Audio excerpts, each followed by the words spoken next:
Hola amigos, esto como ustedes saben es Reflexiones. Reflexiones es un programa de Canal B, el canal del Bicentenario. En mi opinión, ustedes saben que mi opinión es clara, en ese sentido es el mejor canal digital del Perú. Bueno, seguimos con nuestros programas dedicados específicamente a la circunstancia, a la situación crítica que atraviesa nuestro país. Y hoy día hemos tenido la suerte de tener dos importantes invitados para hablar de temas nacionales y temas internacionales. Tenemos a Berit Knudsen. Berit Knudsen es una analista internacional muy especial, sabe perfectamente lo que pasa no solamente en el Perú, sino también a nivel mundial. Y nada menos que a Ernesto Álvarez, que ha sido un magnífico presidente del Consejo de Ministros anterior y está con nosotros hoy día un constitucionalista, porque tú has sido miembro del Tribunal Constitucional. Y presidente en el 2012. ¿Ves? Caray, es realmente un gusto y un honor tener a estos dos invitados con nosotros. Para iniciar el programa, como hacemos usualmente, vamos a pedirle su opinión sobre lo que ellos sienten está pasando en el país, muy corta, muy precisa, y después entramos a los temas de fondo. Empecemos con Berit. Berit, ¿qué te parece? ¿Qué pasa con el Perú? Bueno, lo que está pasando en el Perú, en primer lugar, es totalmente lamentable y creo que la mejor manera de explicarlo y de manera sencilla, no soy constitucionalista, no soy abogado, no soy especialista en sistemas y esa es la constante de toda la población. Por lo tanto, a la población hay que hablarle en fácil para que entienda lo que está pasando y que el termómetro no siga subiendo la temperatura porque estamos llegando, ya estamos a más del 99%, casi 100% del conteo, y aún no se proclama quiénes tienen el primero y el segundo lugar. Han habido manifestaciones políticas sumamente grandes y la gente está defendiendo su voto, y eso es muy importante lo que está pasando. Pero si hacemos un recuento, el momento 1 es el día 12, y el día 12 la población, por lo menos mayoritariamente en Lindma, salió a votar y lo único que escuchábamos era que las mesas no se abrían. Y la misma OMB dijo que a las 3 de la tarde, porque minutos más o menos no importan, solo se habían abierto el 80%, quiere decir que había el 20% de cada 5 mesas, había una que no se había abierto 8 horas más tarde de la hora planificada. Y eso es sumamente grave. Luego viene el debate, qué porcentaje, proyecciones, aritméticas, geométricas, estadísticas de cuánta gente. No, una persona vale. Mi voto, si yo me fui a votar y me hicieron esperar 8 horas al sol, sin baño, personas de la tercera edad, mi voto vale. Primer momento.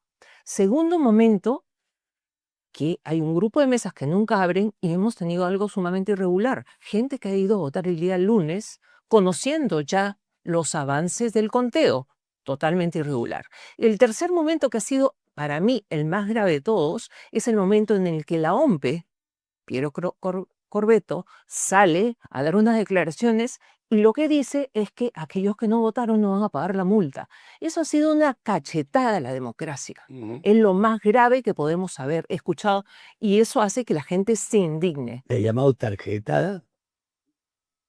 La palabra tarjetada has usado. ¿Cuál es la palabra que has usado? Cachetada. Cachetada. Te entendí otra cosa, perfecto. Cachetada con tarjeta Estamos de también puede acuerdo, ser. es una buena expresión. Adelante. Entonces, la gente se indigna porque realmente nos ponemos a pensar, o sea, esa es la visión de la OMPE, en vez de defender nuestros derechos ciudadanos, que los ejercemos cada 5 años. Esto es lo que hace la OMPE.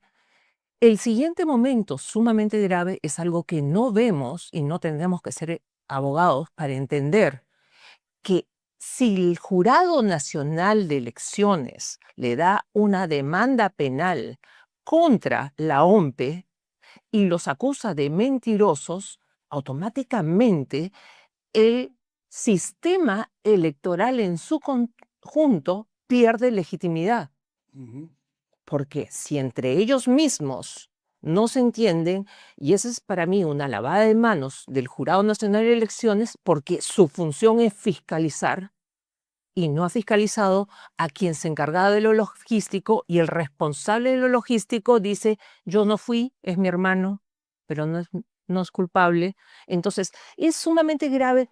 Entonces, en estas condiciones, la gente está indignada, con justa razón, se duda, ha perdido credibilidad y eso implica perder legitimidad. Entonces, en ese entorno comenzamos a ver los debates legales que la población no entiende. Porque como dice el artículo 364 de la ley penal de la Constitución, no, eso no lo entiende nadie. Esto es lo que ha pasado, yo estoy indignada. Quiero que me expliques lo que ha pasado porque es mi derecho. Y el sistema electoral tiene el deber de recuperar la credibilidad, recuperar la legitimidad, demostrándole a la ciudadanía que no hay fraude.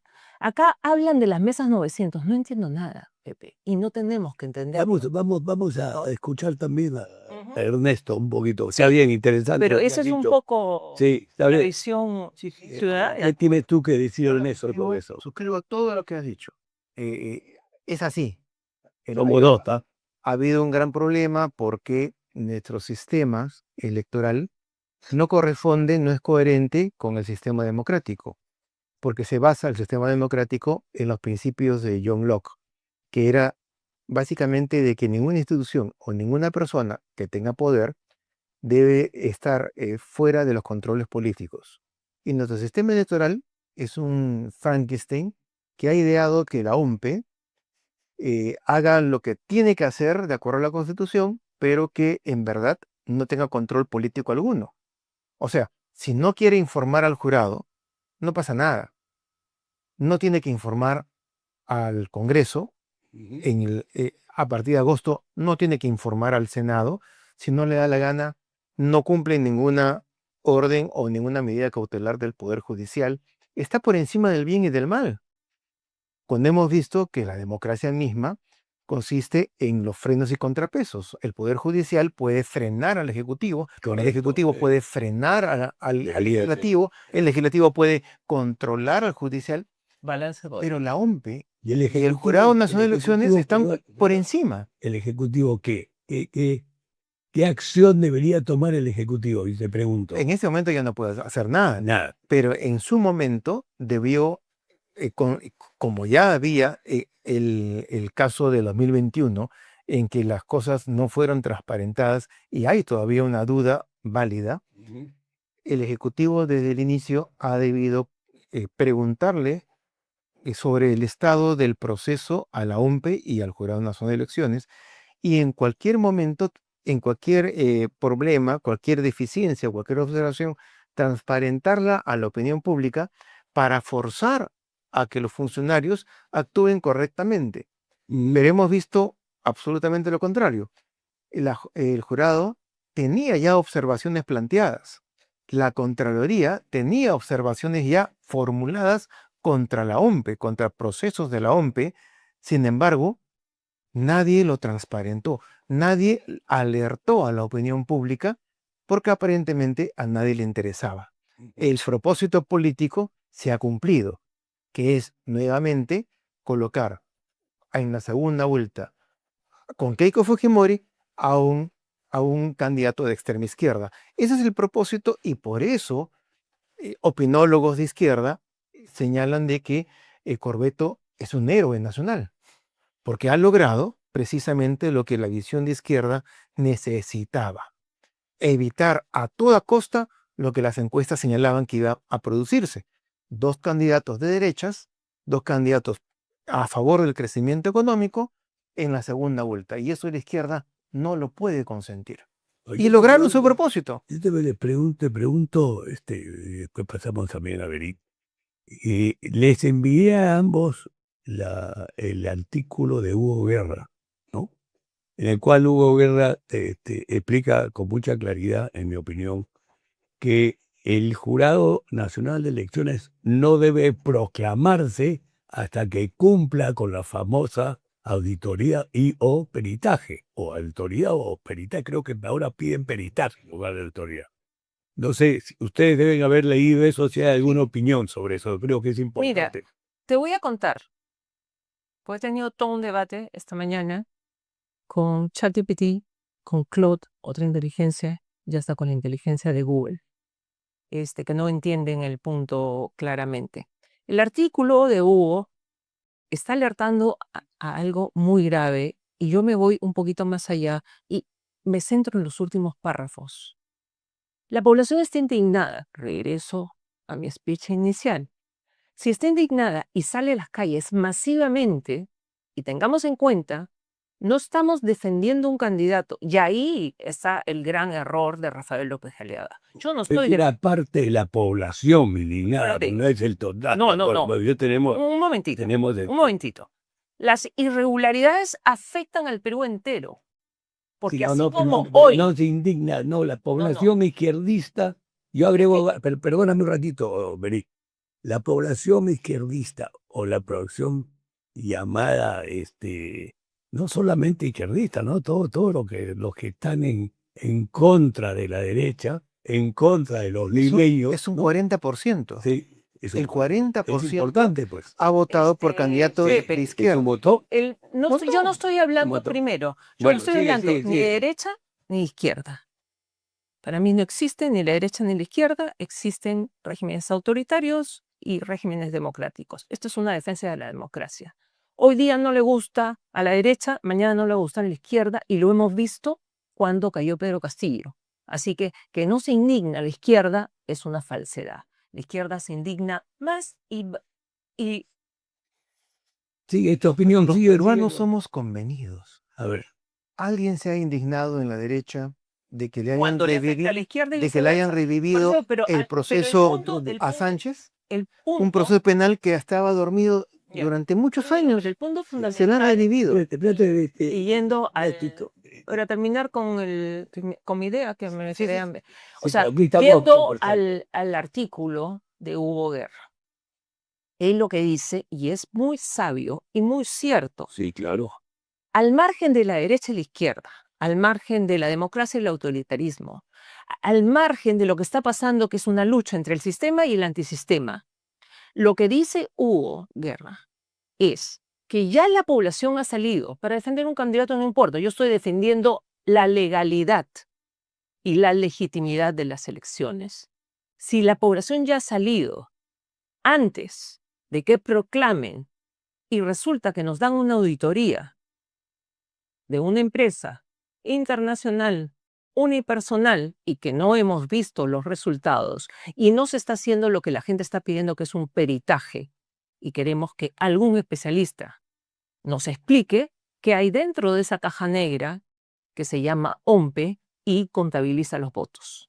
Entonces, si ya han salido en forma pacífica a protestar, lo que dice Hugo es, ustedes están poniendo en peligro la paz y la tranquilidad ciudadana y la gente se puede levantar y eso va a ser responsabilidad del sistema electoral, especialmente del Jurado Nacional de Elecciones. Y eso me parece lo más válido. El problema del artículo es que, claro, como buen abogado hablan de la ley y yo tengo que ir a buscar la ley y no entiendo nada. El punto es ese. La gente está esperando una respuesta que no se le están dando y si se proclama, lamentablemente, podrían haber movilizaciones graves. Vamos a ver. ¿Qué tienes tú que decir sobre Yo no soy tan optimista.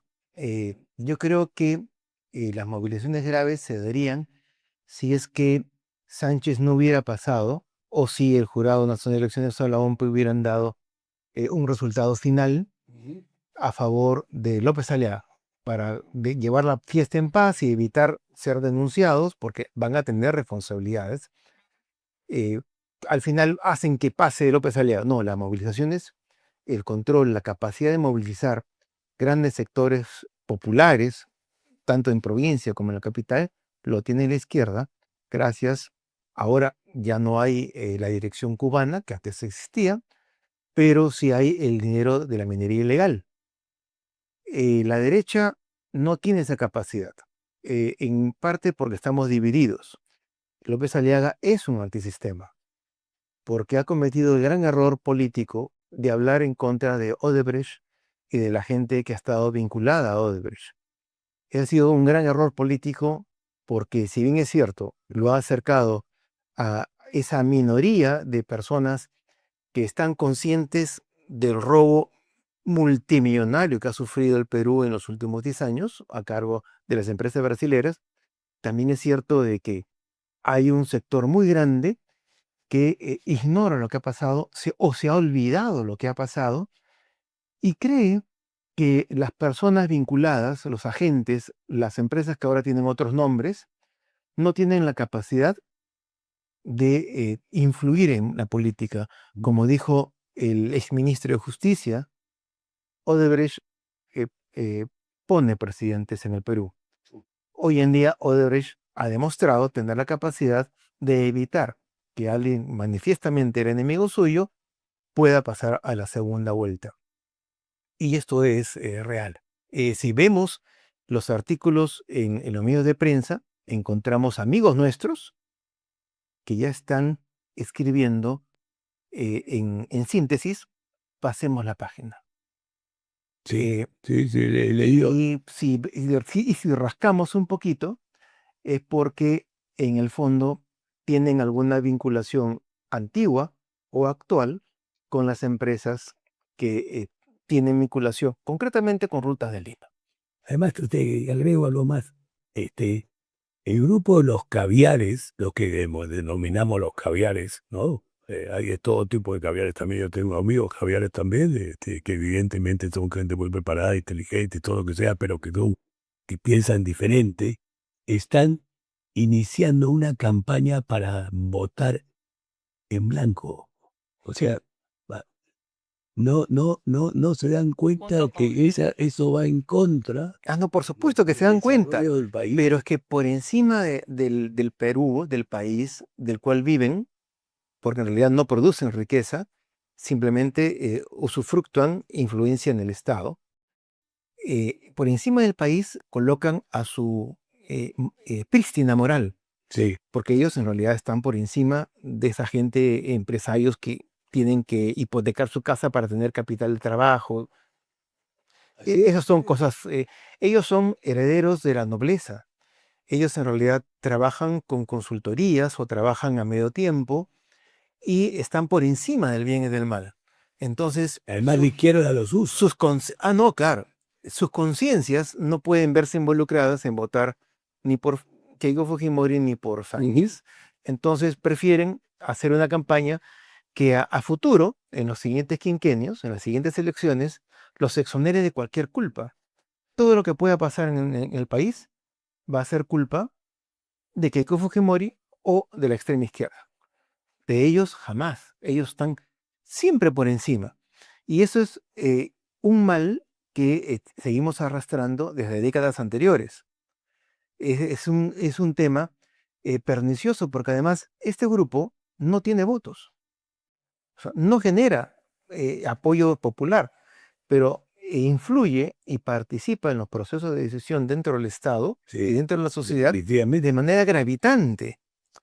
Y se introduce en las esferas donde se deciden las cosas con la astucia del que sabe que no tiene otra forma de vida. O sea, nosotros, si dejamos de hacer lo que estamos haciendo, inmediatamente nos reinventaríamos para trabajar y producir riqueza. Claro, claro. Ellos no. Ellos saben que la única forma de subsistir y de pagar sus clubes y de pagar sus casas de playa y de pagar su alto estatus es vivir del Estado.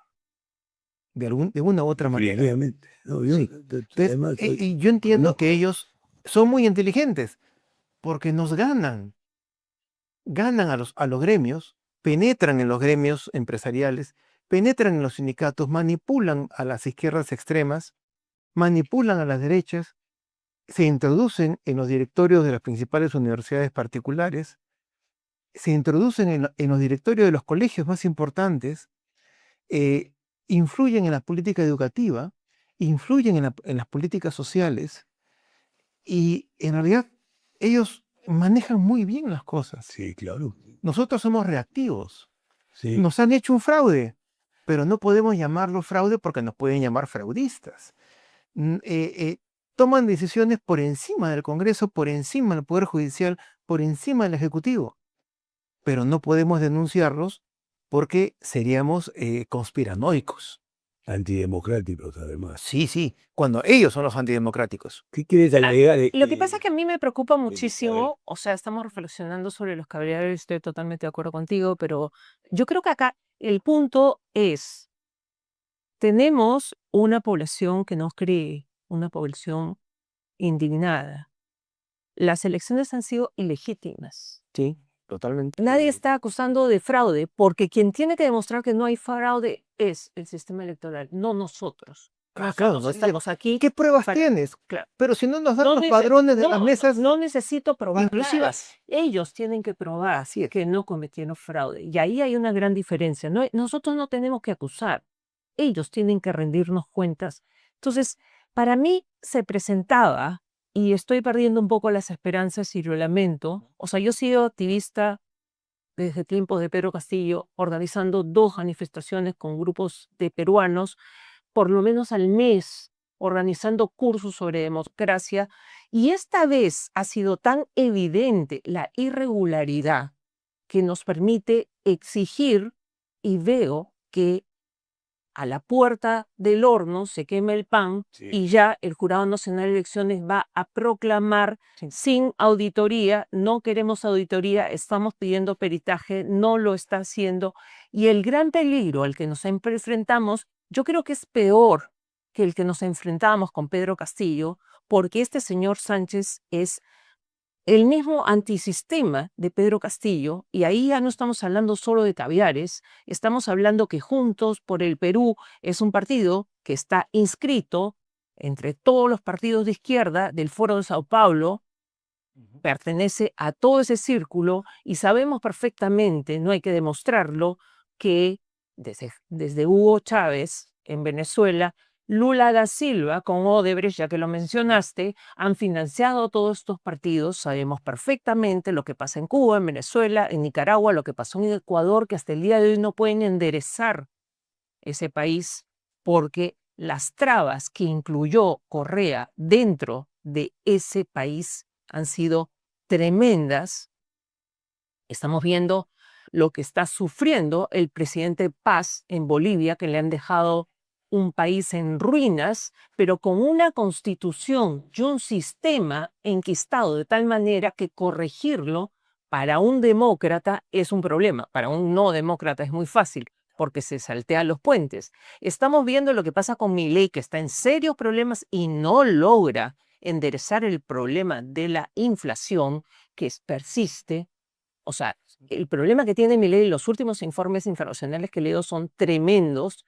Entonces nos estamos acercando nuevamente a eso, y el Perú, y eso lo dicen muchos medios internacionales y amigos que quieren al Perú, me han llamado para decirme su preocupación sobre lo que está pasando en el Perú.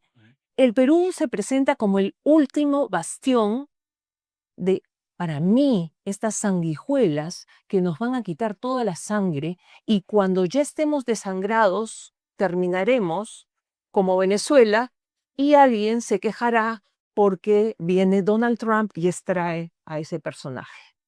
Entonces, yo yo no soy pro Estados Unidos, yo no soy pro Trump, hay que criticar las cosas, pero ya que estamos en época electoral y vivimos votando por el mal menor, los demócratas son los caviares, con cada vez más tendencias de izquierda dentro de los Estados Unidos. Y acá tenemos un señor que se llama Bernie Navarro, que es un político que nos los han traído como embajador. Ya él corrigió el tema de los aviones. Yo creo que eso es un punto a favor. ¿Qué hizo? No lo sé, pero los resultados son buenos. Yo tengo la esperanza de que algo pase, porque yo no imagino a la administración Trump de brazo Yo cruzado. quisiera interrumpirte un De brazo rato porque acabas de decir algo que sí es importante, algo pase. Entonces, dentro de las informaciones que leo, que recibo, etcétera, he observado de que hay acciones y actitudes que a mí en el fondo eran preocupantes, pero ahora ya no son tan preocupantes, sino de repente son temas para solucionar el asunto.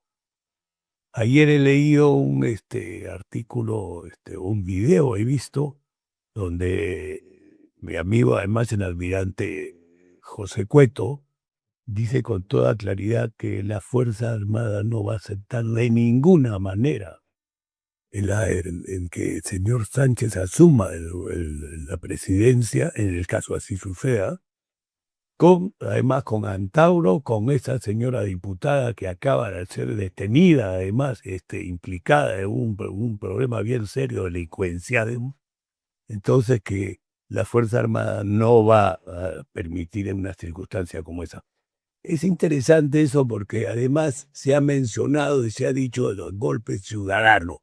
Entonces yo quisiera que me explique un poco a ti, Ernesto, qué significado tiene un golpe ciudadano y además, al negar algo más, porque tú eres un constitucionalista reconocido, saber exactamente qué cosas se tiene que hacer para que realmente se cometa la inconstitucionalidad y se pueda realmente accionar la presencia de la Fuerza Armada. A ver, en el manejo. el golpe ciudadano podría ser el de Honduras, cuando Ajá. el candidato Sí. auspiciado por Chávez Sí. toma el poder de una manera inconstitucional, prácticamente cierra los espacios de separación de poderes y se dirige como un dictador práctico. Pero ese golpe, realizado básicamente por la Fuerza Armada, tuvo el apoyo del Congreso y tuvo el apoyo de la Corte Suprema. Y aún así, los rojos del mundo condenaron a través de la OEA y a través de la ONU el golpe, pero en realidad era contra un personaje político que estaba imitando a Chávez, o sea, está dando un autogolpe, un golpe desde el Ejecutivo. En este caso, yo no estaría de acuerdo con una intervención militar, porque si bien es cierto, la democracia es un medio, no es un fin en sí misma. La democracia simplemente es un sistema de controles por los cuales se absorbe y se comprende las contradicciones inherentes entre los grupos sociales que existen en una sociedad, de forma tal que nadie pierde del todo, ni nadie gana del todo. Pero te Y hay interrumpo, que buscar consenso. Ernesto. Lo mencionado por Cueto, evidentemente vincula esta situación del señor Sánchez con el terrorismo. Y y creo que yo le doy hasta cierto punto la razón. Tratándose de una posibilidad de que el terrorismo en el fondo esté asumiendo directa o indirectamente el manejo del país, va en contra del significado constitucional, ¿no? Sí, fundamental. ¿Es así o no? A eso iba. A ver. Pero la intervención de la Fuerza Armada no puede expresarse en torno a un resultado electoral. Tendría que expresarse en torno a un comportamiento inconstitucional de ese candidato ya convertido en gobernante. ¿Por qué?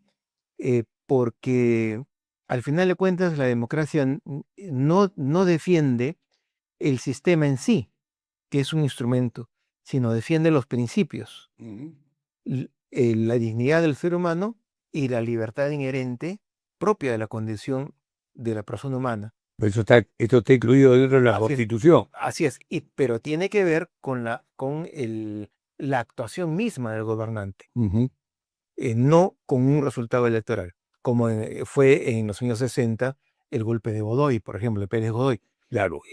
Ahí fue un típico golpe militar del siglo XX, pero hoy en día no cabría. Acabó Lindley, creo que acabó manejando Y el gobierno, acabó llamando a Lindley, las elecciones. llamando a elecciones, pero que gana Belaúnde. Claro. Pero no ese es el caso, ni es esta la circunstancia, aunque Bernie Navarro ha sido enviado para apoyar la democracia peruana. Evidente, ¿no? Porque Perú es un país clave, como ustedes saben perfectamente, así es, en la geopolítica del hemisferio.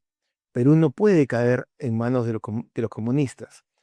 pero la actuación de Navarro tiene que ser coherente con el cumplimiento de la Constitución del país. Tú puedes preguntarle Claro. también a Ionesco, pero Pero el punto, o sea, y me interesa sobre todo tu opinión porque, es importante.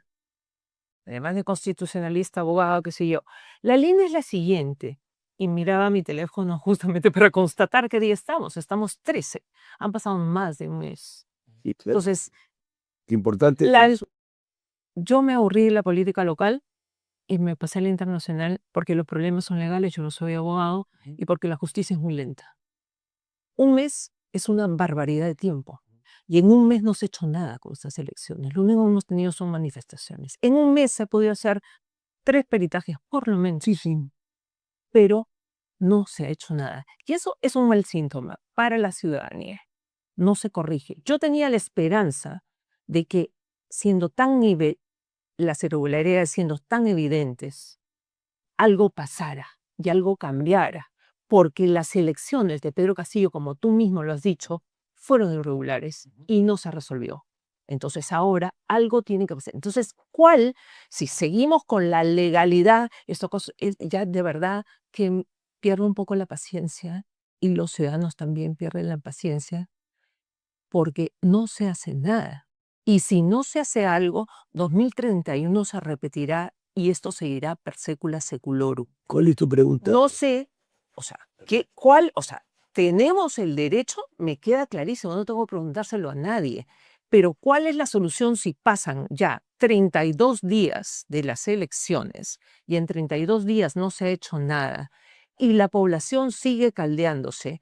Y no sabemos si los resultados con una diferencia de menos de 20.000 votos son reales o no son reales. Y me importa poco el nombre del candidato, porque cada candidato se preocupa por lo suyo. Ahí hay un egoísmo supremo por parte de Keiko, por parte de Porky, por parte de Sánchez y por parte de todos los partidarios. Y antes hablabas de los votos en blanco y de los progre, y ahora está esta corrida, que ya están hablando del segundo lugar, y en el artículo de Hugo Guerra están hablando de que ya están imprimiendo las actas electorales, quiere decir que ya Con los tienen... nombres, esa cosa inusitada. ¿Cómo puedes...?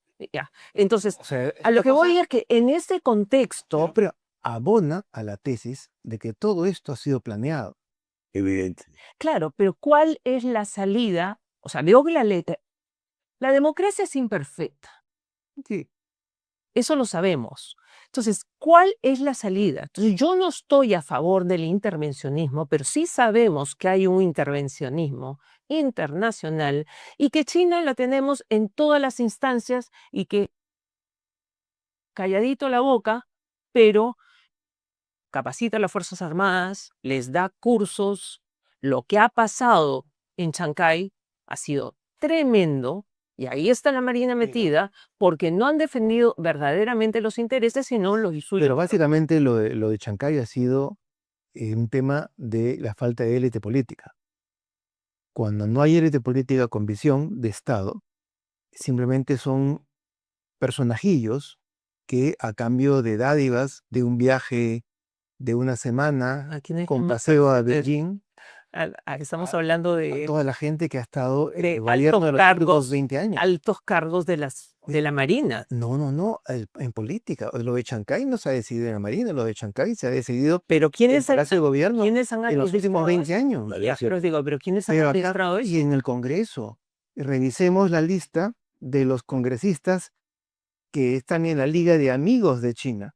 ¿Cuántos viajes han realizado a China con todo pagado? Esto es importante. Exacto, pero claro, es que hay personajillos, o sea, hay personajillos en política que asumen el rol de parlamentarios o de ministros o de presidentes, pero en realidad se los compra ni siquiera por $1.000.000, no, Ojalá. se los compra por un viajecito, 2.000 un soles paseo como por hacía Beijing y Castillo. por Hong Kong, No. y se los compra fácil. Entonces, Chancay es corrupción. Ha sido fruto de la corrupción y Estados Unidos lo sabe. Me alegro que lo digas. Yo lo que quiero decir, me perdonan un minuto, me gustaría, hemos entrado a un tema importante. En todo esto, como bien ha mencionado Berit, hay una influencia extranjera. Si nosotros analizamos la situación del país actualmente en cuanto a la fortaleza económica de inversiones, por ejemplo, chinas, tienes el puerto de Chancay, tienes las 4 o 5 mineras muy importantes, tienes una serie de manejos, además de exportación e importación, sobre todo, Que son importantes ¿no? para el Perú. que va, no, Eso, pero hay eso sí, hay una va por especie, cuerda separada. hay una El especie, comercio con China es hay una necesario, es especie de dumping, importante y pero hay vital una para el Perú. especie de dumping chino también en ese sentido que lo está manejando Intecopi. Pero adicionalmente a eso, tenemos la luz del centro del país, de la capital, manejado por Luz del Sur y manejado por el TEN, Ujú, que son de, ujú. ¿no? Y evidentemente da que pensar que ahora los americanos también están haciendo sus propias inversiones en el país. Tenemos termino, por favor. Tenemos el tema de la inversión que se hace en la costa de Lima, ¿no? El Callao, que es muy grande, ¿no? Es una inversión importante, claro. Lo pone el país, pero se lo presta a la planta de Estados Unidos, 2.500 millones Y de la dólares. tecnología, porque de nada sirve hacer Así es. un puerto con muelles sin tecnología. La tecnología y la presencia de muchísimos expertos en el Perú para hacer todo eso. Adicionalmente a eso tenemos un tema en el norte del país en cuanto a un puerto y la posibilidad de Corio en el sur, también de inversión americana. Y agregado a lo que hemos comprado también de los F-16, que son los aviones que actualmente han causado todo este problema tan serio con el gobierno. Que no es Entonces, un problema tenemos serio.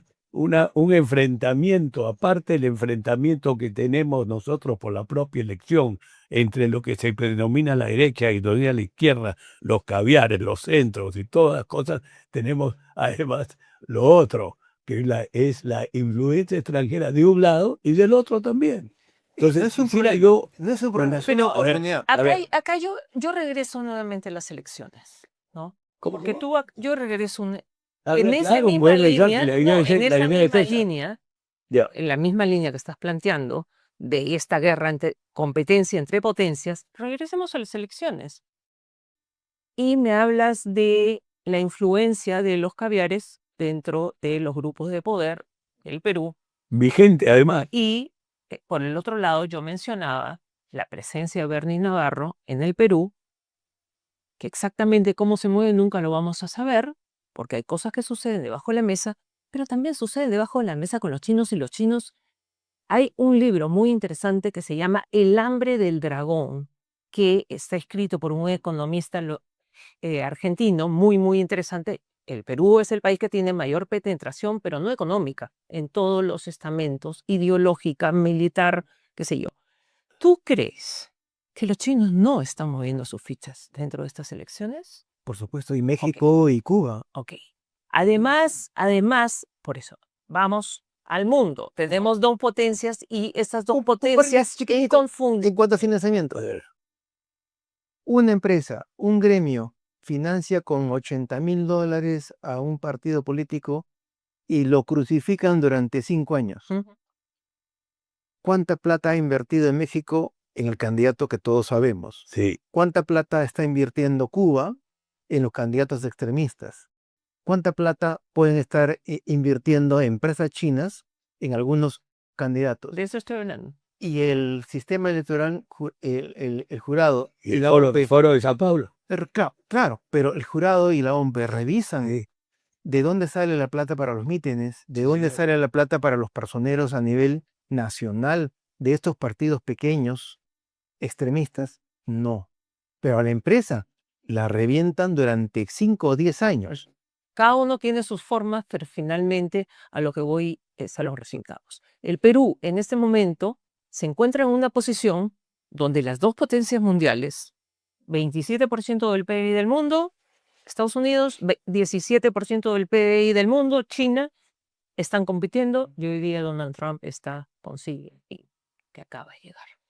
Ok, en estas condiciones, cada uno va a poner sus fichas porque se juntan en el Perú y no es ya solo el puerto de Chancay, sino ayer en una entrevista decía, somos los principales candidatos a esta línea de fibra óptica dedicada de 20.000 kilómetros hasta el puerto de Guangdong en China, que ya el presidente de Chile dijo que no la quiere y somos los siguientes candidatos, con lo cual tenemos penetración y de inteligencia mucho más grave. Ok, a otro nivel, Y eso ¿quiénes son, reside en el quiénes próximo son los presidente. aliados? ¿Quiénes son los aliados de Estados Unidos y de China? Bajamos y quiénes están en la región. Y finalmente nos encontramos dentro de estas elecciones que este señor Sánchez está de aliado, seguimos la línea, China, la región, es antisistema, porque a China le importa poco la democracia, le importa poco los derechos humanos. Tienen los uigures con los campos de reeducación, que no son otra cosa que campos de concentración, por mencionar algún ejemplo, y esto es lo que representa Sánchez, y contra eso estamos luchando en un entorno donde las elecciones son turbias. Y eso es lo que se está jugando el Jurado Nacional de Elecciones y el sistema electoral si es que proclama a este señor sin un peritaje verdadero que nos demuestre a la población lo que está pasando. Entonces, mi pregunta, ahora sí viene para ti, ¿qué podemos hacer? O sea, por los comentarios que hacen me siento más desvalida que nunca como ciudadana. No, el jurado está muerto de miedo. No tiene Esa es la culpa. impresión que yo tengo. Sí, no tiene la culpa, no ha participado en el planeamiento de esta estrategia electoral contra López Aliaga, pero está muerto de miedo porque me imagino yo que debe tener muchísimas presiones, incluso físicas desde el interior del país, y que lo último que va a hacer es tratar de hacer una interpretación constitucional para llenar vacíos legales. No hay en realidad una norma legal que le permita postergar la segunda vuelta. Tendría que hacer una interpretación constitucional por encima de la ley, que la puede hacer porque es un juez electoral. O sea, si quisiera, la podría hacer, pero no la va a hacer. Te quiero hacer una pregunta ¿Por sobre qué no eso. lo va a hacer? Permíteme, Perdón, permíteme un ¿por qué no lo va a ratito, Berit, un minuto. A ver, Sí, escúchame, por favor. Es muy importante lo que acaba de decir y por eso me permito yo la interrupción. Gracias. Yo considero de que muchas de las cosas que han sucedido pueden calificarse como inconstitucionales. sí, claro, ¿Es así o no? por supuesto. Esa De inconstitucionalidad no haber dejado de votar a la Fuerza Armada y Policial con fundamental, mesas de prioritaria. transeúntes que sí se las ponen De acuerdo. a electores fantasmas en Caraballo, en Pachacamac, Perfecto. en Termino San Juan de de gancho, miro. Esa inconstitucionalidad tiene que hacerse una denuncia al Tribunal Constitucional, que es quien al final quien tendría que definir, corrígeme, que si eso es inconstitucional y por serlo tendría que ser el Tribunal Constitucional el que indique de que esa situación tiene que corregirse mediante la anulación o mediante A, B o C de las razones. Yo no he visto ninguna denuncia hecha al Tribunal Constitucional. ¿Tú qué dices sobre eso? Al Tribunal Constitucional se llega solamente con una demanda establecida expresamente en el Código Procesal Constitucional. ¿Quién tiene que hacer esa demanda? En la Municipalidad de Lima no. Obviamente. Ya le han dicho que no. Tendría que Ya hacer, le dijeron, sí. un amparo y tendría que recorrer el circuito del Poder Judicial y con un recurso de agravio constitucional llegar al Tribunal Constitucional cuando ha sido denegada. Eso significa 6 meses. El tribunal tiene que correr traslado de primero admitir, luego correr traslado 30 días y estamos hablando a una audiencia pública, estamos hablando de un año. Ahora, alguien ha citado, pero ¿por qué Austria? ¿Por qué otros países? Sí, lo he leído. Porque en otros países el juez electoral es el Tribunal Constitucional. No existe jurado nacional de elecciones. Por tanto, la última palabra en materia de elecciones, en controversias, la tiene sino el pleno del tribunal lo tiene una sala del Tribunal Constitucional, cosa que es coherente. ¿Por qué? ¿Por qué no lo va a hacer? Me preguntabas. Porque el esquema nuestro no sería admitido en ninguna empresa reclutadora de talentos en el sector privado. ¿Por qué?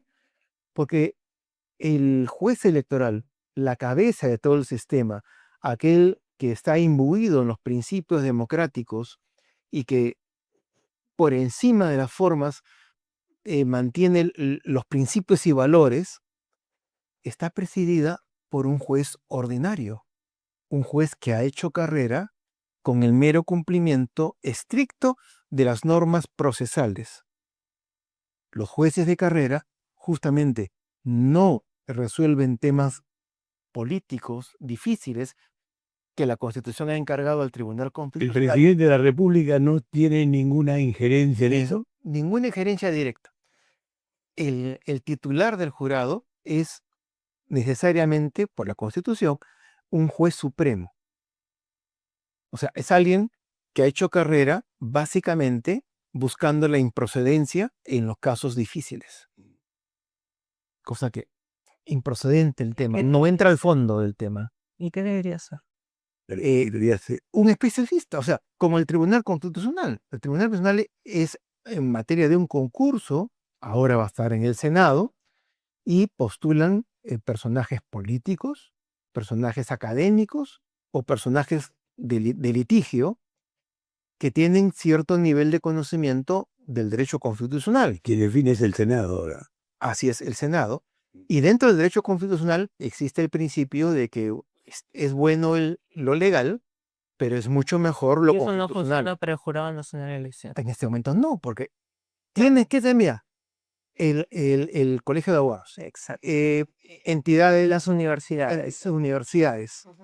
Y por último, quien preside es un juez supremo, que tiene la virtud de acatar la ley, pero que ha sido educado y formado y su carrera y su sueldo dependen de no mirar más allá de la aplicación de la ley, de acuerdo a la óptica de Montesquieu. O sea, Nadie puede obligar al Nadie. presidente del Jurado Nacional de Elecciones a decir, usted tiene que hacer, no, nadie. Es que es sumamente valioso eso que ya lo habías dicho tú antes. Finalmente encuentro que acá hay 3 poderes dentro del sistema electoral. Lo que trato de traducir para la gente que no tiene, por Ay, que no tienen injerencia unos con otros. El tema es que hay, igual que poder ejecutivo, legislativo, judicial, acá hay RENIEC, OMPE, Sí, Jurado Nacional de pero no, Elecciones. pues no se Sí, puede claro, frenar. eso es lo que estoy tratando de traducir, porque es un concepto buenísimo el que estás dando y gravísimo.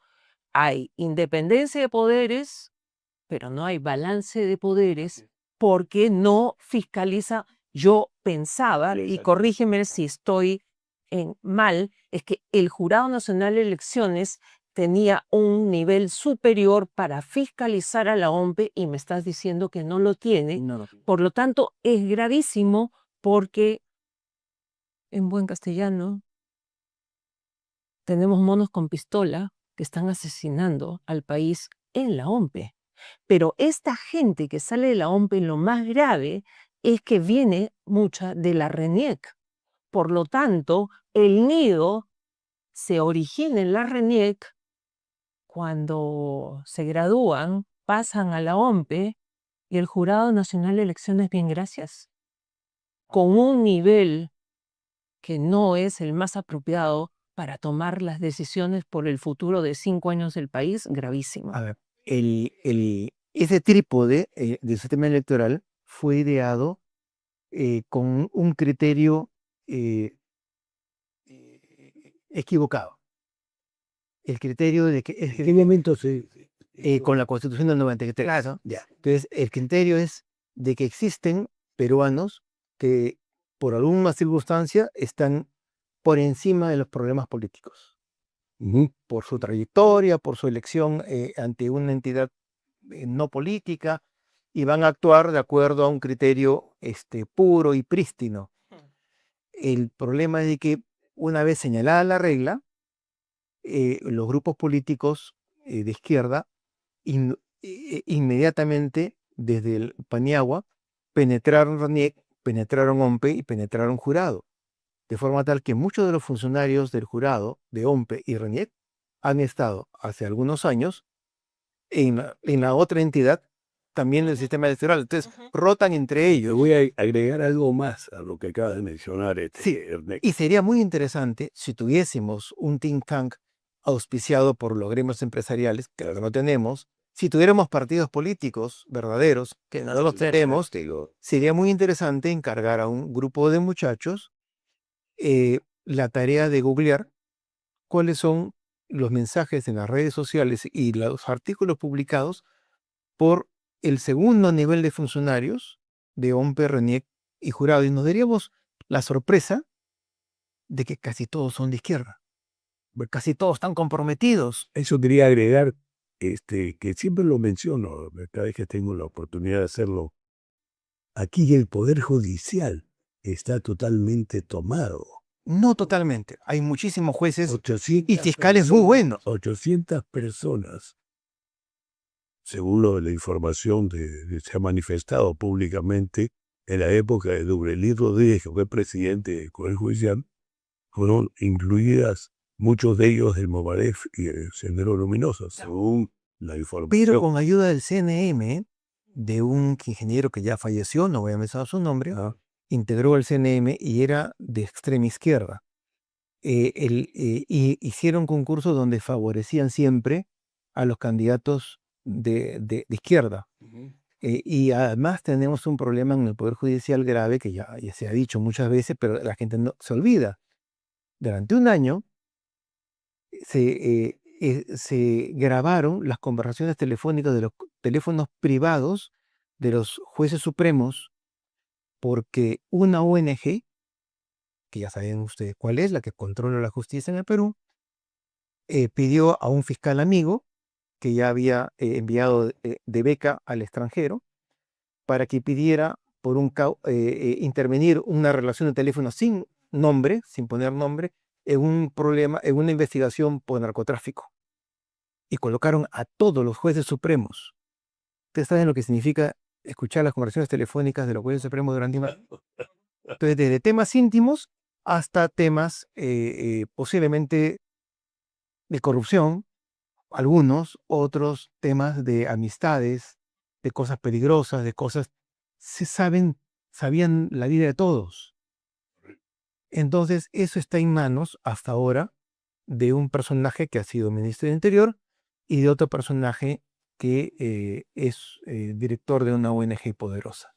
Terrible. Entonces, ¿cómo no va a haber influencia de toda esa trama? Ahora, hay que felicitarlos, porque han hecho su trabajo. Queda muy poco Los tiempo. que no hacen su trabajo son Realmente nosotros. Nos quedan 2 minutos. Así funciona la DGI en Cuba para esto. Las personas 2 minutos, nos quedan 2 minutos. Solamente la última pregunta, bien precisa para que cada uno tenga un minuto por poder explicarla. ¿Qué consideran ustedes que debemos hacer? Berit y después Ernesto. Primero, esta conversación es una sorpresa. Agradezco mucho lo que dices. Me queda claro la conclusión que el sistema electoral tiene no solo deficiencias, sino que no funciona. Y esto se va a seguir repitiendo. Lo importante es, como decía un político internacional que estuve escuchando, que esto no puede quedar así. Si se van a devorar un año, no me sirve. Vamos a tener que ser más creativos. Y la creatividad es lo que debe primar acá. Tenemos que seguir protestando, tenemos que seguir indignados y tenemos que seguirnos levantando. Yo no soy pesimista diciendo no hay nada que se pueda hacer, algo siempre se puede hacer. Y a mí se me ha ocurrido una idea que voy a conversar contigo. Básicamente, Avanza País ha perdido a la mejor gente que tiene, ya no es un partido. A López Aliaga no va a ir a la alcaldía, no va a ser senador, posiblemente Reyardo no va a ir a la alcaldía. Y Keiko Fujimori posiblemente pierda la segunda vuelta porque todo el sistema está hecho para que pierda. Necesitamos un gran partido de derecha. Un gran partido de derecha que absorba egoísmos, vanidades, necesidades personales y las transforme en defensa ineludible de principios democráticos y constitucionales basados en la dignidad humana y en las libertades. La unión es La fundamental. unidad en un solo partido. Siempre Ya, bien. esto de dividirnos y insultarnos unos a otros es lo más tonto que puede haber frente a una izquierda que sí hace su trabajo. Muy bien. Se nos fue el tiempo. Pero será un placer tenerlos nuevamente. Muchas gracias y buenas noches.